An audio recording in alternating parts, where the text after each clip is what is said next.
1960s और 1970s की दहाई में अमेरिका का सबसे खौफनाक और पुरस्कार सीरियल किलर। शुमाली कैलिफोर्निया में दो नौजवानों डेविड आर्थर और इसकी गर्लफ्रेंड बेटी लू जेनसन को एक कार में मुर्दा पाया गया। कातिल ने खुद पुलिस को कॉल करके अपने जुर्म का एतराफ कर दिया। 3 डिफरेंट न्यूज़पेपर्स को एक अजीब सा लेटर रिसीव हुआ। इस लेटर में किलर ने अपना तारुफ ज़ोडिएक किलर के नाम से करवाया और इसके साथ एक साइफर कोड भेजा। पुलिस और सीक्रेट एजेंसीज ने इसे समझने की कोशिश की मगर नाकाम रही। लेकिन फिर एक आम स्कूल टीचर और इसकी बीवी ने इस कोड को हल कर लिया। ज़ोडिएक किलर अपने लेटर्स के जरिए पुलिस और मीडिया को चैलेंज करता रहा। इसका सबसे फेमस कोड 340 कैरेक्टर्स का कोड था, जिसे 51 इयर्स बाद 2020 में सॉल्व किया गया। वो हमेशा अपने चेहरे को ढांप कर रखता था और अपने जराइम के बाद गायब हो जाता था। आपको क्या लगता है कि ज़ोडिएक किलर कभी पकड़ा जाएगा या वो हमेशा के लिए एक राज बनकर रह जाएगा?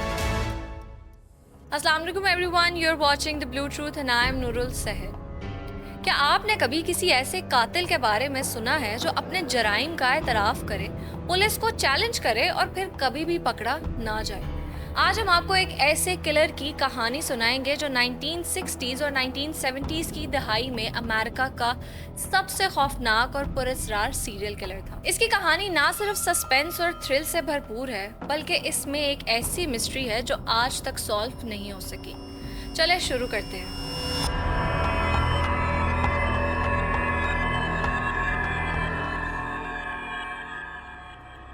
ये कहानी 1968 में शुरू हुई जब शुमाली कैलिफोर्निया में दो नौजवानों डेविड आर्थर और इसकी गर्लफ्रेंड बेटी लू जेनसन को एक कार में मुर्दा पाया गया। इन पर गोलियों के निशानात थे, लेकिन कातिल का कोई सुराग नहीं था। पुलिस ने इसे आम कत्ल समझा, लेकिन हकीकत में ये एक बड़े शैतानी खेल का आगाज था। 6 मंथ्स के बाद 1969 में एक और कपल डार्लिन फेरिन और माइकल मैथ्यू पर हमला हुआ, लेकिन इस अटैक में लड़की डार्लिन की वहीं डेथ हो गई, जबकि लड़का माइकल शदीद जख्मी हुआ मगर बच गया। इसने पुलिस को मुजरिम से मुताल्लिक हैरानकुन डिटेल्स बताई।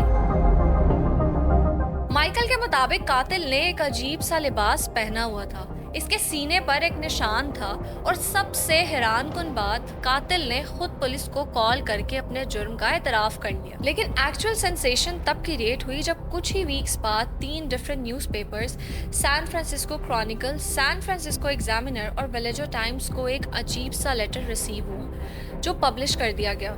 इस लेटर में किलर ने अपना तारुफ ज़ोडिएक किलर के नाम से करवाया और इसके साथ एक साइफर कोड भेजा, यानी एक ऐसा खुफिया पैगाम जिसे आम इंसान समझ ना सके। ज़ोडिएक ने जो पहला साइफर भेजा था वो 408 वर्ड्स पर मुश्तमिल था। ये एक तरह का सीक्रेट मैसेज था जिसमें वर्ड्स और नंबर्स ऐसे अरेंज किए गए थे कि इसे आम इंसान ना पढ़ सके। पुलिस और सीक्रेट एजेंसीज ने इसे समझने की कोशिश की मगर नाकाम रही। लेकिन फिर एक आम स्कूल टीचर और इसकी बीवी ने इस कोड को हल कर लिया। इस मैसेज में ज़ोडिएक ने अपनी आइडेंटिटी तो जाहिर नहीं की, लेकिन इसने अपनी सिफाकी के बारे में लिखा था कि मुझे मर्डर करना पसंद है क्योंकि ये सबसे ज्यादा सनसनीखेज तजुर्बा है। इंसान सबसे खतरनाक जानवर है और मुझे इनको मारने में मजा आता है। ये लेटर पढ़कर पुलिस के होश उड़ गए।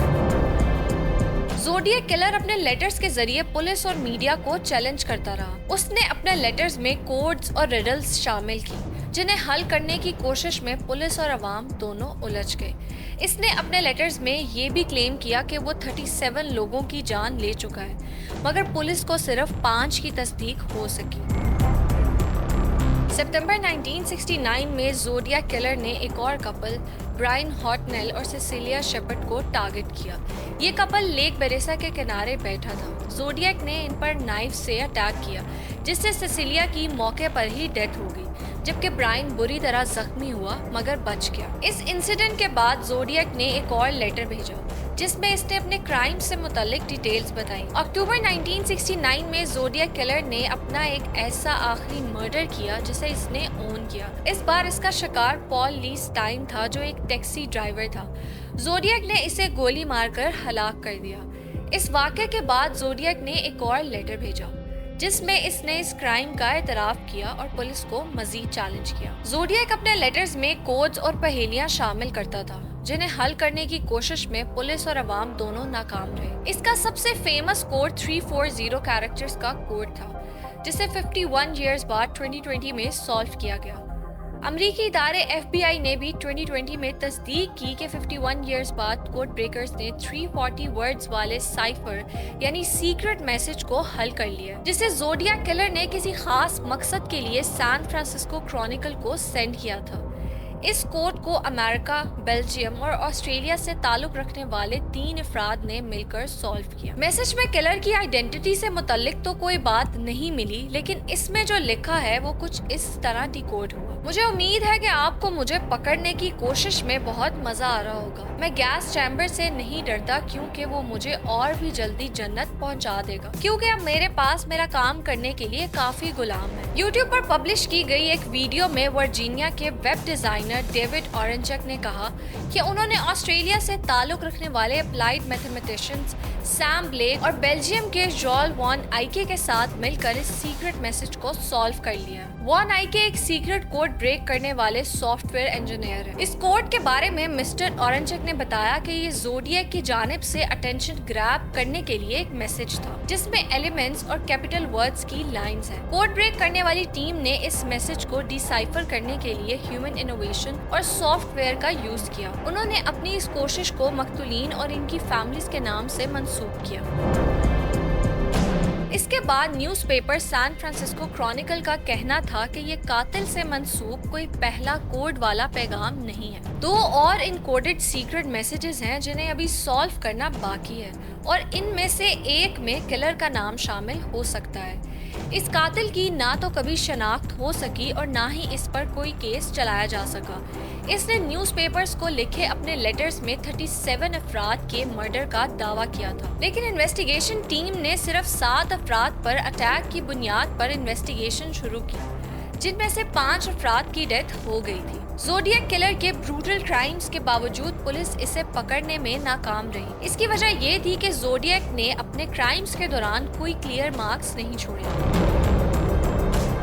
वो हमेशा अपने चेहरे को ढांप कर रखता था और अपने जराइम के बाद गायब हो जाता था। कई सालों तक पुलिस ने ज़ोडिएक किलर के बारे में कई मुश्तबा अफराद पर गौर किया, लेकिन कोई भी एविडेंस ना मिला।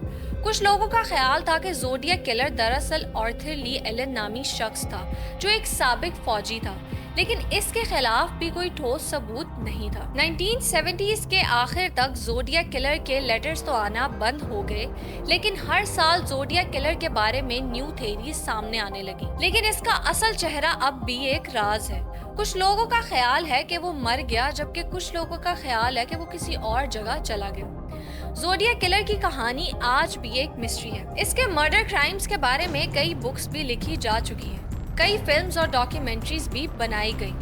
कत्ल की इन वारदातों पर जो 2 फिल्म्स बनाई गई हैं, इनमें से एक 2007 की ज़ोडिएक थी और इसमें रॉबर्ट डाउनी जूनियर और जेक जिलेनहॉल ने एक्टिंग की थी, जबकि 1971 में डर्टी हैरी फिल्म आई थी, जिसमें क्लिंट ईस्टवुड ने सैन फ्रांसिस्को के जासूस का किरदार अदा किया था। तो आपको क्या लगता है कि ज़ोडिएक किलर कभी पकड़ा जाएगा या वो हमेशा के लिए एक राज बनकर रह जाएगा? कमेंट्स में जरूर बताएं। अगर आपको ये स्टोरी पसंद आई हो तो वीडियो को लाइक करें, शेयर करें और हमारे चैनल को सब्सक्राइब करें। And for more mystery stories, keep watching the Blue Diamonds.